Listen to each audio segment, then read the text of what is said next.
Well, hi, Robby Sabo's here, coming to our show from Jets X-Factor, founder of ESNY. We are really pleasure to have you here. For our German followers, who are you? What are you doing? And what is your main job? You're a journalist? Yeah, I mean, I don't think there's any one specific label, I guess. You guys know how it is doing what you do in Germany. You wear a lot of different hats. So, I mean, I've covered the Jets for 3 years now, on site, credentialed. But the main job is building Jets X-Factor. The main job is building a platform that's unlike any other. You got, the way I kind of view it is, you have your traditional media, you have your ESPN, you have your New York Post, your tabloids, the local area beat writers, and then you have your fan sites, your Jets fans who create sites such as Fansided, SB Nation, and they're part of a larger group. And today it's saturated. There's so much content out there. What our goal was at Jets X Factor, Michael Nania and myself, was to create something that was different from those two mediums, from the fan site and from the traditional media, where film breakdowns are a big part of it, analytics are a big part of it, actual football content where the fan can subscribe and understand the game a little better. So I really wouldn't call myself a journalist. It's just, there's a lot of different hats to be worn, building the site, building the back end, building the mobile applications. I guess Jets guy, I'll call myself Jets content creator. There's really nothing else. There's really no one specific role. But as you guys probably know, and you guys probably would say about yourself as well, I love it. I love doing it. And, the Jets fan especially is one of the more unique fans in sports, because they're starving. They're starving for a winner.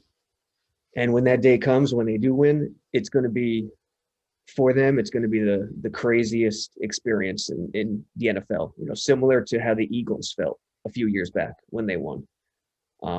Even the Chiefs, because the Chiefs waited a long time as well. So yeah, that's pretty much it. Anything dealing with Jets X Factor, that's what I love doing. Okay. So you're a Jets fan yourself, or just covering the Jets?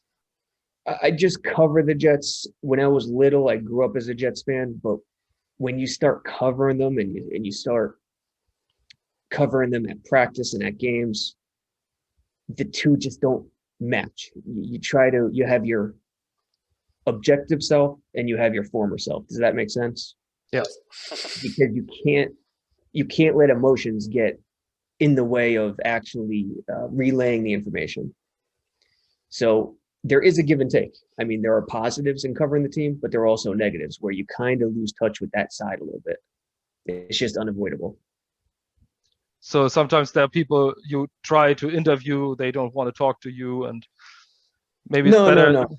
That has nothing to do with it. It's Okay. it's just a matter of making sure you never let your own emotions get in the way of what you produce. Okay. That makes sense. Right. So you created Jets X-Factor. You said that there are two different things: the media and the fan sites. And was your plan to close the gap between this and do one thing between it? Well, there are a lot of fans with this internet age. There's so much content. Yeah. There's so much content. It's saturated. You turn around, you can find content everywhere. Our goal was to make our content quality as opposed to quantity, something worth finding, something worth investigating, instead of just adding to the quantity that's already out there. Okay, then you found maybe 2 or 3 of the best you can find around Jets Twitter, Jets writing, and Michael Nania and Joe Blewett. I love all the analytics stuff of Michael Nania. He's always writing in this percentile stuff and these crazy numbers when you go and want to overview all the edge defenders, for example, the offseason, and see all these crazy numbers and say, okay, this one is the best, this one is the second best, he's the least productive. And I think that's very unique. I didn't found that.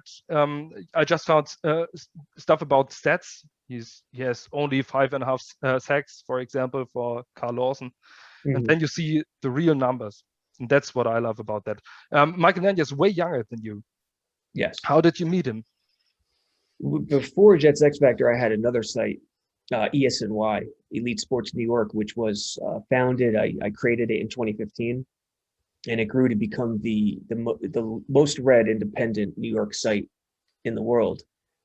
And Nania, I found him on Twitter. Same as you probably, just looking at the stats, the analytics, trying to get that extra information, and I recruited him to write for ESNY. So that's how I met him. That's how we met. And then last spring, I sold ESNY, knowing that because I was covering the Jets mainly, I wanted to go in that direction.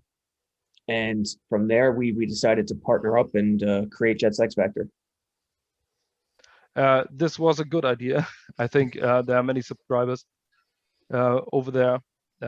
You get your reputations, and you have different projects. Ben Blessington and Michael Nania are doing the Cool Your Jets podcast.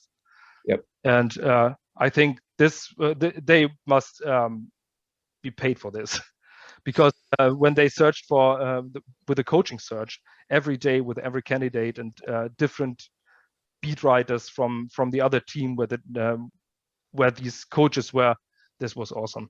And maybe in the free agency now, they're doing nearly daily shows about the review of the last. That's great work, and I love it. Yeah, Just want to say it. and I'm looking. Yeah, they do a great job, Blessington and Nania. And I'm looking at Nania's Twitter right now. One of his most recent posts deals with Tyler Kroft, the Jets' new tight end, and he breaks it down, the blocking. See, a part of what the Jets are doing well this offseason offensively in terms of free agency is adding guys who could block, not just at tight end, but at receiver too. Both Corey Davis and Keelan Cole could block as well. And those, you don't think about a receiver's blocking ability at times, but it's important. And it's something LaFleur, the new Jets offensive coordinator, really wants, and something Douglas always looks at. So, for example, Nania, Tyler Kroft last year was in the 93rd percentile for pass blocking, 68th percentile run blocking, but the year before, 84% percentile run blocking. So Kroft filling that tight end number 2 role is really looks good in terms of, because he can catch it, he could also block it. And that's something that you really want in the Jets offense. And that's the thing. What I see the offseason as a plan, as something they want to build. Okay, now we go to the Jets, but I want to talk about that because Corey Davis is a physical receiver, and it doesn't look like Joe Douglas tried to sign a big name like Kenny Golladay or was with other receivers he wanted to sign. You look at that, his physicality, how he fits in this offense, how he fits in the scheme that Mike LaFleur want to install. It does look to me that Jets fans always want to sign the big names today. Right. There's a big name outside, Keanu O'Neal. You see, maybe he fits. Everybody wants him. He signs with another team. Everybody are disappointed and say, Joe Douglas, just don't do it. And Nick Spano from U Stadium wrote about the 6 guys they wanted to sign. A few hours back, they wrote they want William Jackson, Joe Thuney. They wanted Corey Davis, Trey Hendrickson.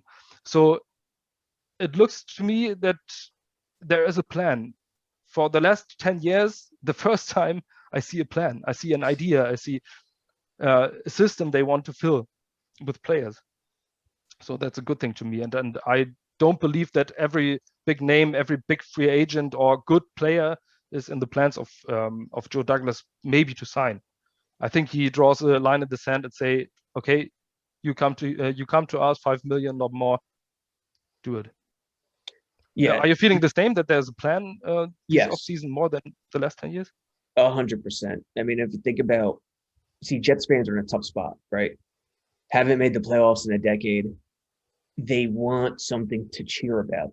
So when they're winning 2 games, when they're out of it by week 5, there's nothing to cheer for in season.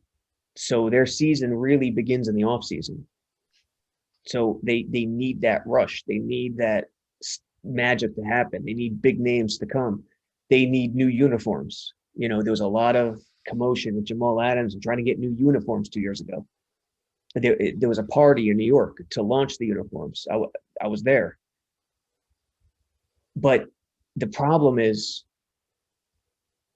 good franchises over a long period of time never starts from free agency. It never begins there. The free agency can only be looked at as the icing on the cake. It's not the infrastructure. So it's tough.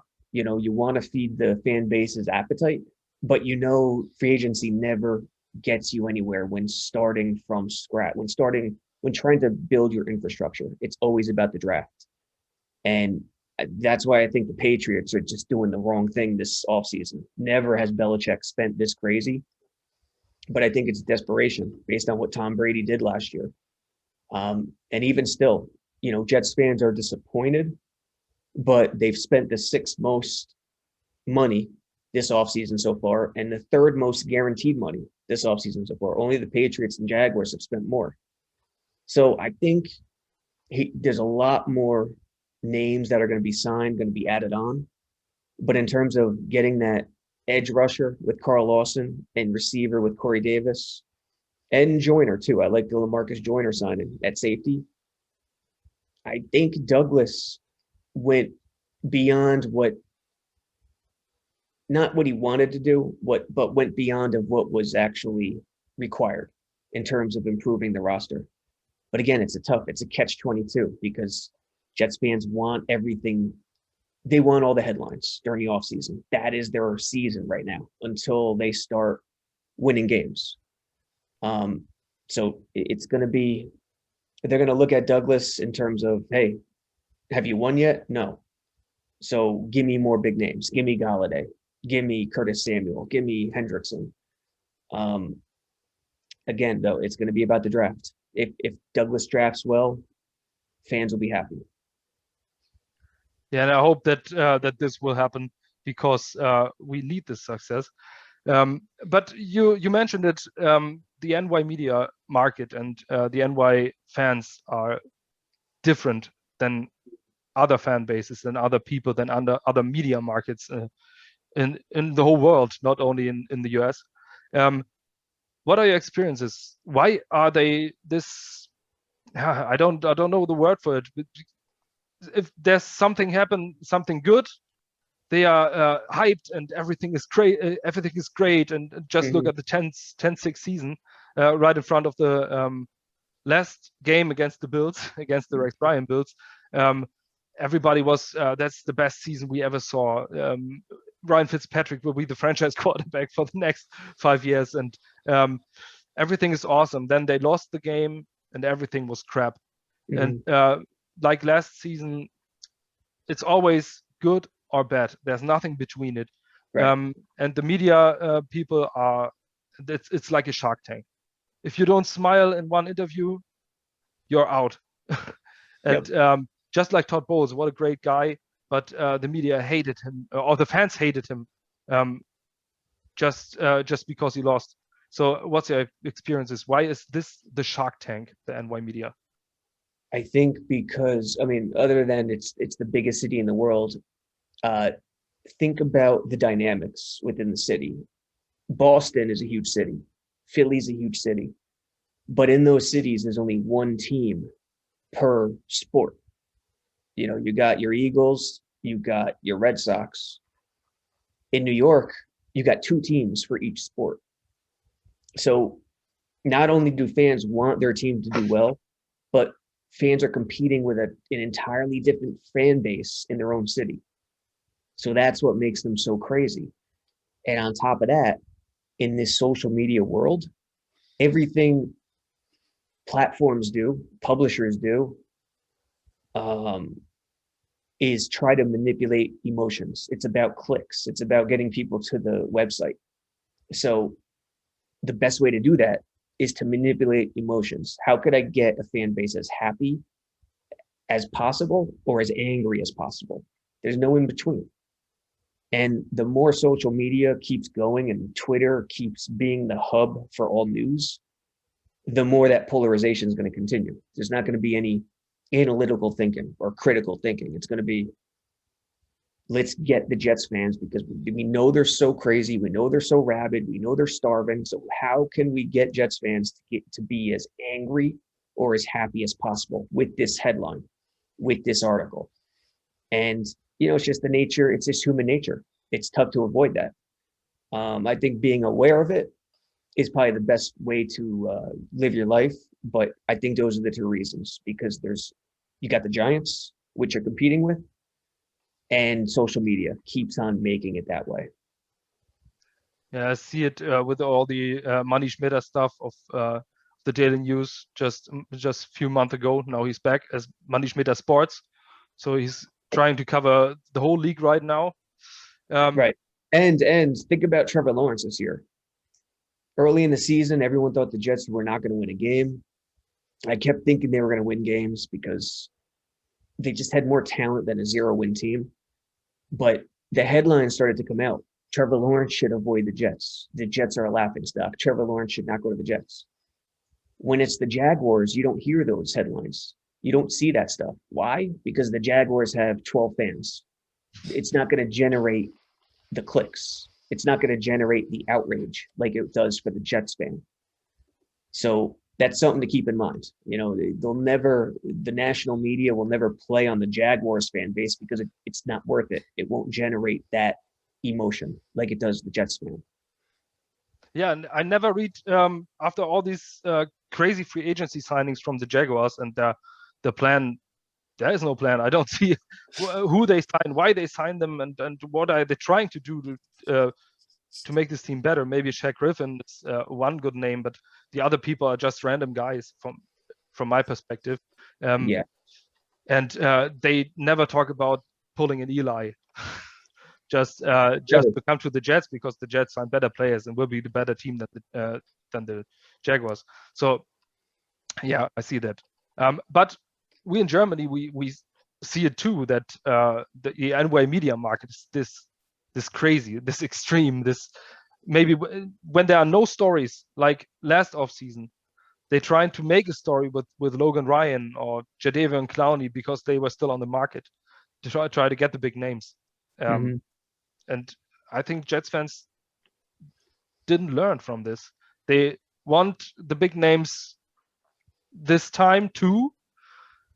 Don't care if they fit the system, if they are good characters, if they fit in the locker room. They don't care about that. They just want the big name. They just want the big story, and getting crazy when they don't sign one of them.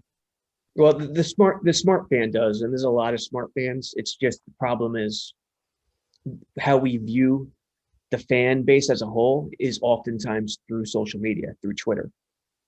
And to me, that's not a good accounting for what the fan base actually is. There's a lot of shady fans, a lot of casual fans on social media. A lot of diehard fans I know don't even have Twitter, don't even have social media. So it's interesting. Free agency too. I think Joe Douglas tried to get Joe Tooney. He just chose the Chiefs. What are you going to do? What do you guys think about free agency? For me personally, it's really, really good at that time. Not perfect. Okay, we still miss a cornerback and we still miss a decision on quarterback. I want a decision on this position. If you commit to Sam or trade him, one of the two things. I wish it for me, but I understand why they don't do it. But they fixed two extremely important positions, which was a big weakness. The receiver with Keelan Cole. Keelan Cole is very underrated signing for me. So now we have a good receiving core. You look at the receiving core from outside. Don't take off your green glasses. Look at this and you say this is a good receiver group with Jamison Crowder, with Corey Davis, the talent of Denzel Mims. This could be really, really good. And we finally have an edge rusher. It was missed so long. Maybe everybody talk about John Abram. I see Kelvin Pace as a good edge rusher in between that. But we have a really, really good edge rusher, young edge rusher. All these guys are young. I like the Tyler Croft signing more than others.